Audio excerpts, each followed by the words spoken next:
Welcome to the Fast Cars, Fast Girls podcast with Abby and Molly. All right, everyone, we have two more interviews for you to hear. The first one is with James Davison, who's the driver of the number 33 Honda for AJ Foyt and Byrd-Hollinger-Belardi Racing.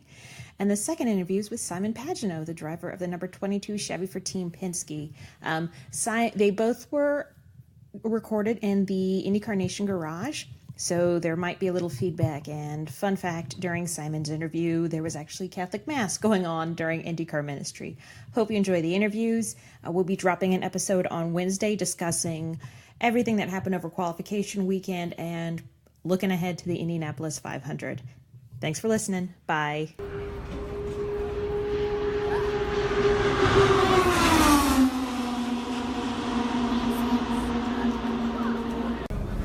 All right, well, thanks everybody for coming out.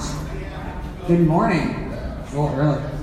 I'm Abby and that's Molly. We're from Fast Cars, Fast Girls, and today we have with us James Davison, who has kind of an interesting history here with the Indianapolis 500. So, James, I'll just hand you the mic and kind of let you give everybody a rundown of your previous this is your fourth time, yes? Okay, yes. Of your previous 3 times, because I don't think a lot of people are aware of kind of your story.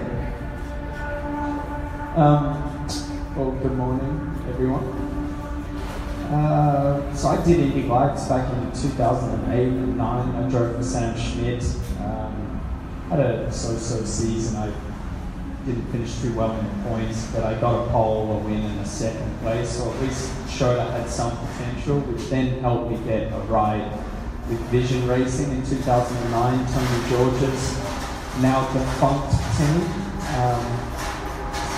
And yeah, we had a break for a year. I mean, when I was doing Indy rides, firstly there were like 28 cars at St. Pete, Freedom 100, just lucky to be 7 to 10 now. Not discrediting the competition at all because it does look very good these days. But yeah, the car count was big when I did it, and we had a very good season, finishing second in the points between the 2 Andretti cars and ahead of the Schmidt cars. And it was quite unexpected, I think, for everyone. So it's the kind of year that I needed to propel my career. And I was racing against James Hinchcliffe, J.R. Hildebrand, Charlie Kimball, Sebastian Spectra, a few other drivers that had graduated to IndyCar. But ultimately, after that year, I didn't have the break or the funding behind me to move to IndyCar that I needed to basically enjoy a full-time career. I had basically 3.5 years off racing full-time, just coaching, and I was actually helping Milka Duno at some point at Dale Coyne Racing. And that ended up helping me because I was around Dale the whole year, and you could see that I really wanted it. I was all in to be an IndyCar driver. So a few years later, 2013, one of his seats opened up for some road courses, and I made my debut in IndyCar at Mid-Ohio in 2013. So I was Justin Wilson's teammate, and I'd always maintained for a rookie, if you could go into IndyCar with one of the mid-range teams and your teammate could be Wilson or Bourdais, you're in one of the best positions because you can just learn so much off them. The car's going to be right, or 90% sorted out. So yeah, I had a good debut at Mid-Ohio. I basically qualified and finished midfield. It sounds average, but it's so competitive, and when you're a rookie, there's, you do, I think, want to leave a bit of margin on the table and not crash it, because you got to, aside from that just being not what team owners want to see, you got to just ensure that you're out there running around and finishing the race and gaining experience. So yeah, it was actually a pretty challenging race. The race went green all 90 laps, so of course I didn't have race fitness under my belt, like 10, 15 seasons of IndyCar, let alone being 2/3 of the way through the year. But I managed to hold on and finished ahead of some respectable drivers, and it's kind of what I needed, and that helped me then move into doing my first Indy 500 the next year in 2014 with KB Racing.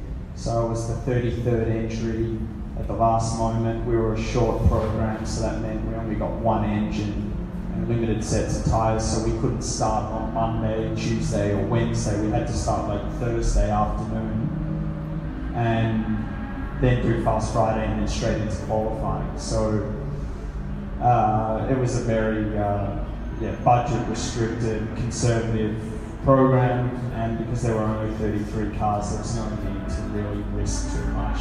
You were going to make the race. But yeah, I think we started 28th and finished 16th. I was up to about 13th and just kind of got in the wrong hole on the final restart and fell back in response. That was a really good result for us. We were never going to win. It was just when you go up against the best teams and everyone's running a full month and so on, you've got to have your expectations intact. So anywhere close to the top 10 or in the top half of the field was a great result for us. So we got that, and we just needed to finish the race.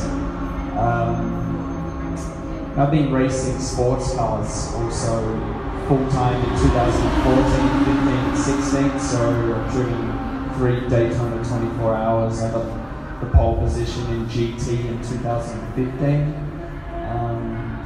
And also I've been racing in the Pirelli World Challenge, so they race on many IndyCar weekends, especially street courses and circuits like Barber and Mid-Ohio, Road America. So that kept me around IndyCar, and it's it's just as competitive. That sports car racing it's full of drivers that could have been IndyCar drivers if there were more seats, kind of thing.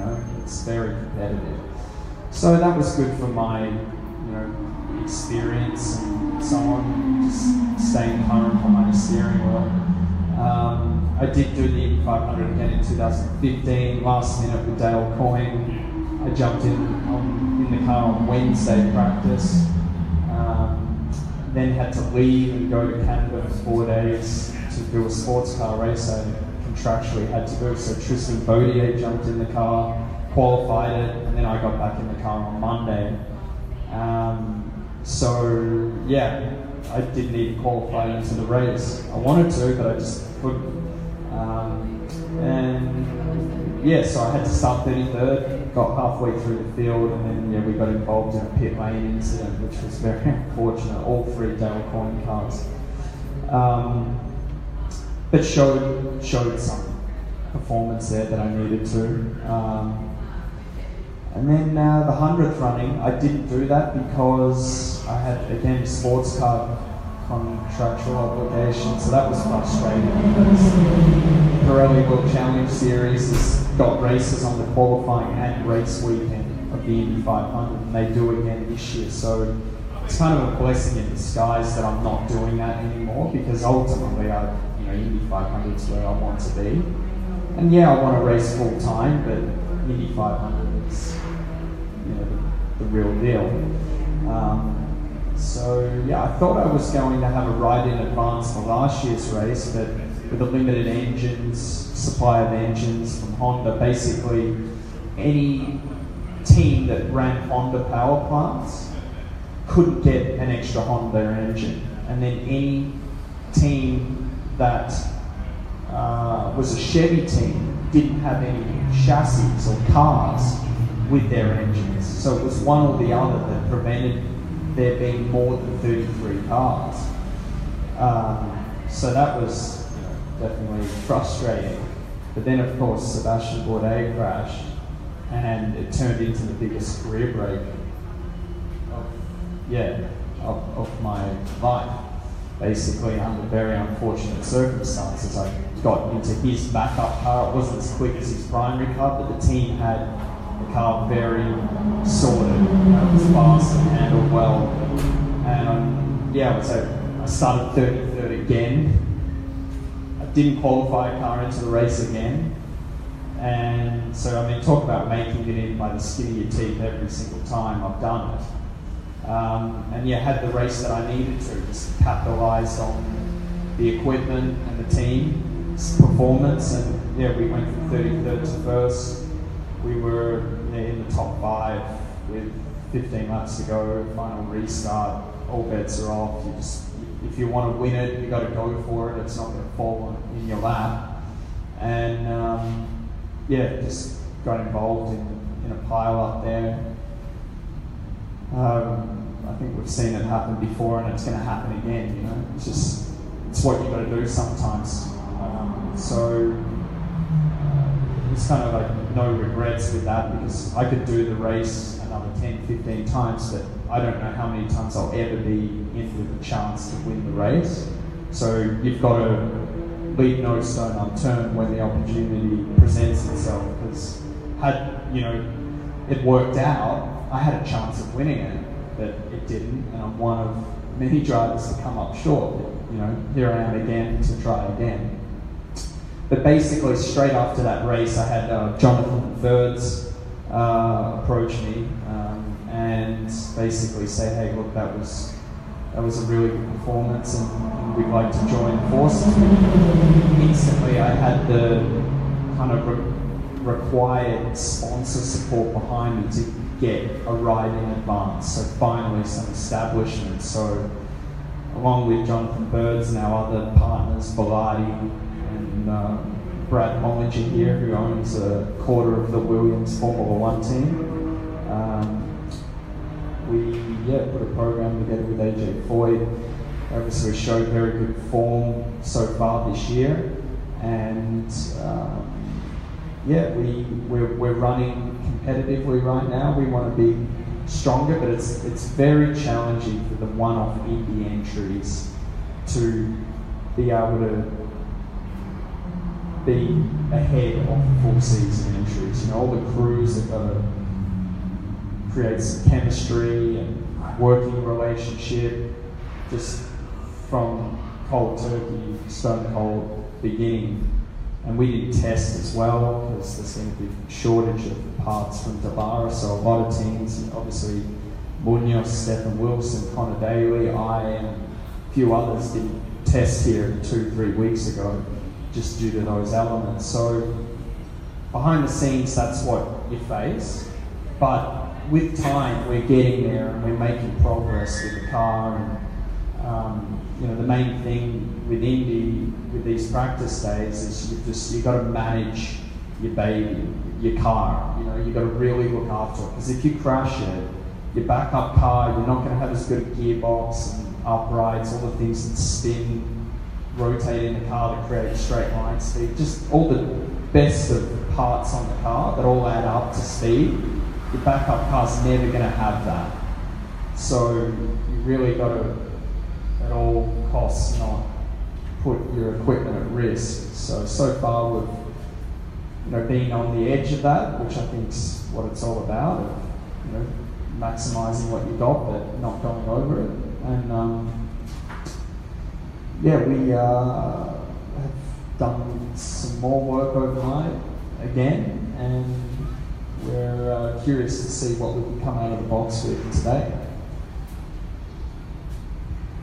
Now, we're excited to see how you do this year. And I think this is the earliest you've ever known that you were going to have a ride, which is, I think you're the only driver that can say that in this field this year, which is pretty impressive.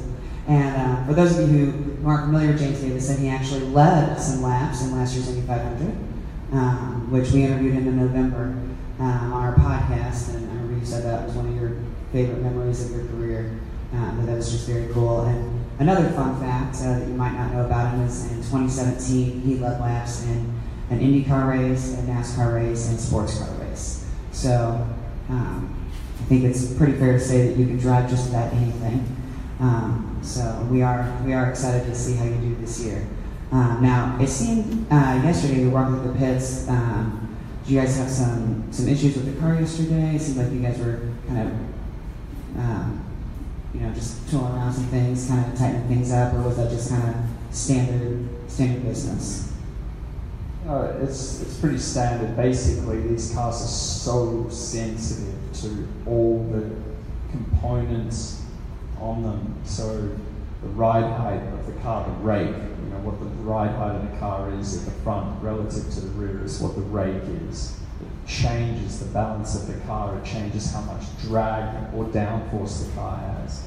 What spring rates you've got, what cross weight you have in the car with the different spring rates in there. oh god, there's just literally 10, 20 elements, and they've all got to go together. And there's 1,000 variables on top of condition change, wind, temperature, tire wear, fuel load, and it's like engineering an aeroplane. Honestly, you can be out to lunch by just the smallest margin, and especially with this new car following in traffic, it's so hard. I mean, if you're watching the screens or just watching out live, passes are happening, but people are lifting and letting each other go. But the real reality is that 90% of us are out there and we can't pass. You know, you lose the front end in the corners when you get behind a car, so obviously that's great in a straight line, you get a huge slipstream, but then in the corners, you've lost a whole bunch of downforce off your front wing, and the front end just wants to wash, and so you've got to lift, so you don't understeer up into the wall, and then it's hard to create forward momentum to then capitalize on the slipstream in a straight line. And so with this car, today it's so hard to follow. And everyone is pulling their hair out about it. I'd say about 90% of the field is. There's a couple of cars out there that have nailed it. But then again, you could put your car on the track today with these cooler temperatures, and then it'll handle completely different. And it was perfect yesterday. So yeah, the window is really tough. And basically, yeah, teams will tow their cars from the pit lane back to the garages, put them on the scale pad and just check all the corner weights are right, check the toes and cambers, because if they're just out a little bit, it'll just throw your whole setup philosophy and all the work you've been doing out the window. So sometimes, yeah, you want to double check that. Also, we started off on race setup, and then we did some qualifying simulations. So you've got to change the car completely, because when you run out there in qualifying, you trim the downforce out and you don't need as much front grip because you're not following other cars. So the setup's just completely different. Yeah, so you're going to see that happening with a lot of cars, a lot of teams. Now, I know you've got a driver's meeting to go to, and you're talking about serious stuff. So how about a fun question or so? Oh, and it just left my... It's still early. I've only had a cup of coffee. What is one of the things that you do when you're getting ready and you're going into a race to really get yourself focused? To be honest, I've gained enough experience now that I just feel I can mentally discipline myself to just not get nervous or apprehensive or overthink anything. I just like to show up like it's any other day. Also on race day here, I remember I did my first Indy 500 and you have no idea what to expect, and you're definitely nervous and apprehensive. But then once you gain some experience with anything in life, you then know what to expect. And yeah, if you have a tremendous amount of experience, you should be able to just draw off that and use it to your benefit. So I just don't overthink things. I know that the result's going to be what it'll be. So let's say, like, my worst nightmare, we don't qualify for the race tomorrow. But if I know that my team and I maximize everything we could, then I have no regrets, you know what I mean? That's what it's meant to be. Or if we ended up on pole, well, yeah, we maximize everything we had, and the race of gods play your way. Sometimes that comes into play. So yeah, I don't overthink things, and it's just a byproduct of having a lot of experience. And I think that's very important. And then for those of you who don't know, we also like to ask our guests something that you might not know about them. My favorite thing that you interviewed you last time is that he loves to surf, and that you take your friend's dog with you. I mean, he doesn't like surf with you, but help paddleboard. That's what it is. Okay, yeah. So paddleboard. Sorry, it's early. I haven't had any coffee yet.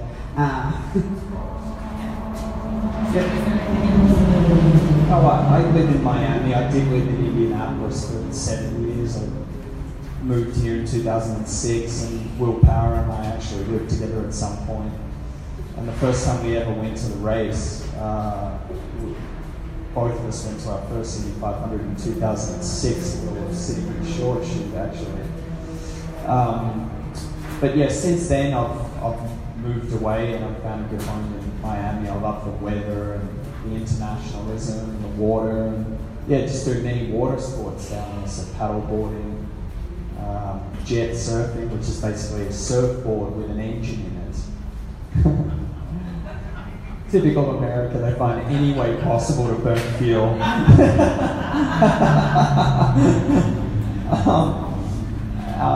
Yeah, so we do that. We go wakeboarding off the back of boats. And, oh my god, it's like literally just like living in paradise down there. It's so good. And I mean, I'm not partying on South Beach. I don't care to do that too much. It's a good training environment. And yeah, one of my friends, a guy called Gustavo Yuckman, he raced Indy Lights for 4 years actually. He has a Labrador, and yeah, he jumps on the paddle boards with us. And, just has an incredible life down there. So yeah, Ed Jones lives down there also, so he and I coincidentally lived in the same building last year, and then we were teammates at 500. So probably out of all the IndyCar drivers, he's my best friend, along with Will Power.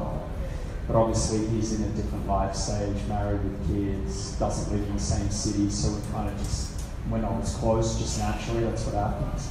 But yeah, Ed and I have a lot of fun down in Miami. Yeah, I bet. Miami's beautiful. Do you scuba dive or anything?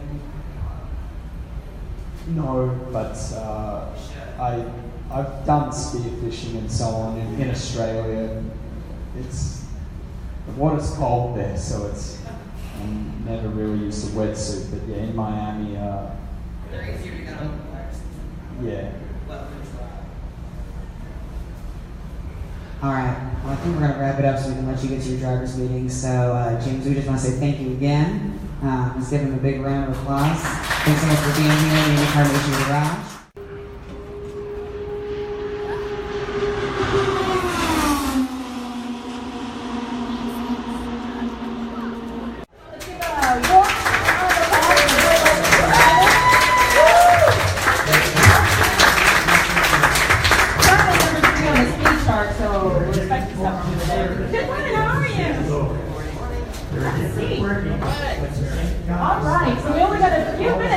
So we've asked social media questions, and we're going to throw them at you. You're ready? Let's go. All right. First one, and the most popular question we got, how's Norman? He's good. He's partly the reason why I'm late. He's good. He likes it here. He actually enjoys it. We've got a good area with grass there where the helicopter lands. We play there every night, and he loves it. He's good. He's the best dog I've ever had, actually. It's pretty fun. All right, so it's been a stressful weekend so far. How do you de-stress after days like yesterday? It's stressful because of the results that you expect. But really, the action of driving is the same as usual. You shouldn't get stressed out, but you always do somehow. And it's Indy. I think everybody on the team gets more stressed out than any other races. There's a lot of tension because it's so important to us. But de-stressing, the best thing for me to do is just go back to my motorhome, stay with Ailey and Norman, just talk about everything but racing. And we go to dinner, and then we relax. Just watching a movie or watching TV is enough for me. I go to bed. It's all about racing at the moment. I mean, coming home to the dog is probably one of the greatest feelings ever. So, since we are in Indy and this is kind of a big race, what's your favorite part of the Indy 500? Favorite part is, for me, it's actually the tradition before the race starts, the national anthem, the flyby, flyover. this moment to me is magic. Seeing the amount of people in the grandstand and you guys' support is very special. I think it's like, I've never seen an event like this before, so it's every year actually. You know, one thing that's funny is every year when you come back as a driver, you get more stressed out. The first year you don't really know what's going on. It's just okay. You take it in, and every year it's like more magical. It's becoming more magical, and I think TK said the same thing. I think by the end of your career, when you've done it 10 times, it's just the most stressful moment of your life. All right, well, I got the high sign already that we're running out of time. So our last question, our favorite question to ask drivers is, what is a hidden talent or a special skill that you have that not a lot of people know about? Other than your little show. That was a short clip, you know. I have to say, it didn't last very long. So. But hidden talent. Yeah, I got a good one. I think you know Donald Duck? Yes. Donald Duck? I talk his language. Wait, you asked me a question? A quick question. Like, I can't talk too long. A quick question for Donald Duck. What's weather like?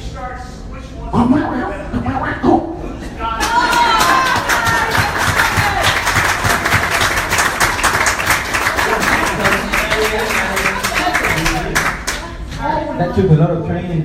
Yeah. Thank you. All right, can you say, I'm Simon Pagenaud, and you're listening to Fast Cars, Fast Girls? I will record. Yes, we are. All right. What is it? It's fine. All right. So it's Simon Pagenaud, and we're on Fast Girls, Fast Cars. All right.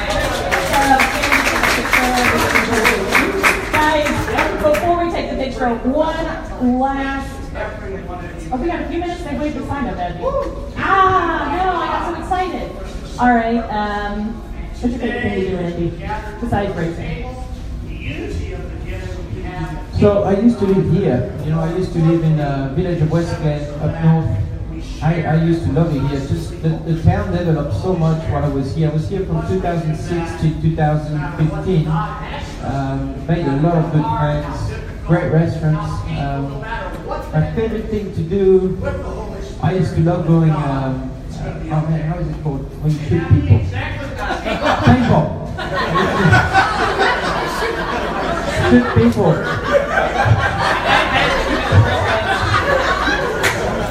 That's called murder. I have a lot of friends, couple friends. So, yeah, we paint.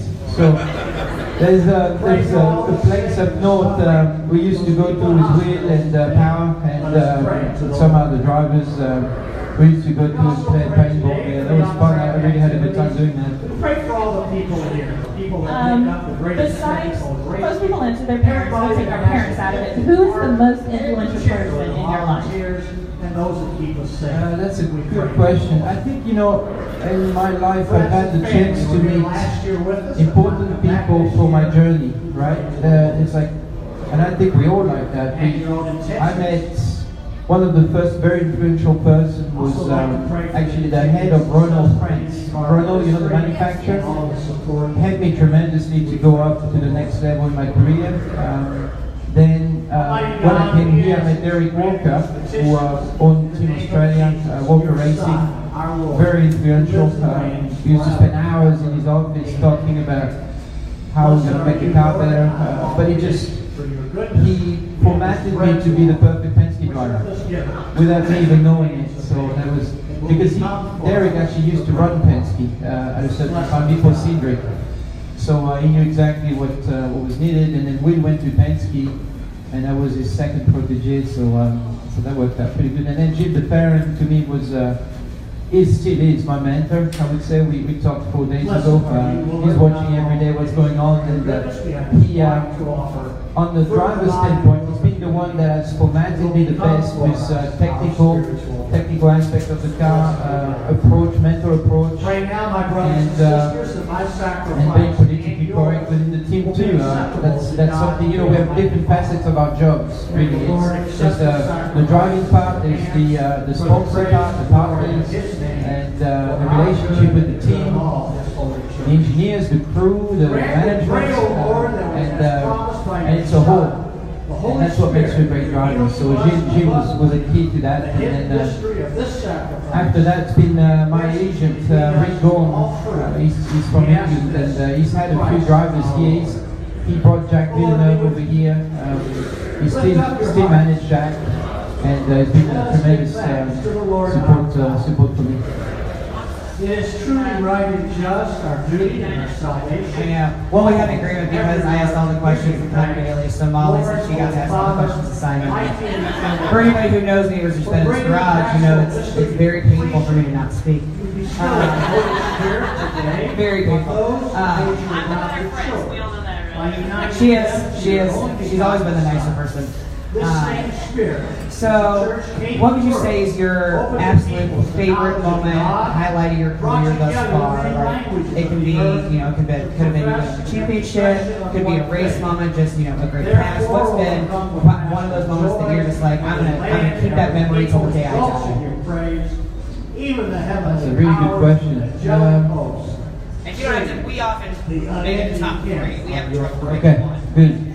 So obviously winning the championship to me was very special, but I did cry when I signed my first IndyCar contract. So I was at home, and the announcement was done. I wasn't at the announcement at first. It got announced before I had to do the press conference. And when I read the news myself, I had a little moment. So I would keep that in my memory bank forever. But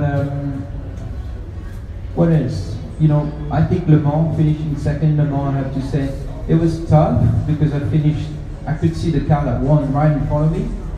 And so I was crushing, especially when we led the whole race, but Lord, you are holy. Yeah, that was an incredible race because it's such a long race to 24 hours. You go through so much emotion, and it's very similar to here. And that would always, we talked about it with Bourdais last night because we were teammates in that car.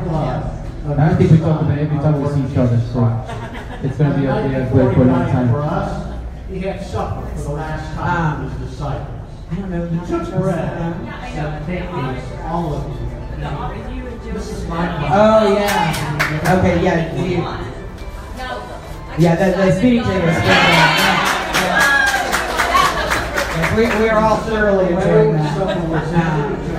In fact, if anybody has any Joseph Newgarden retire, Simon would sign that.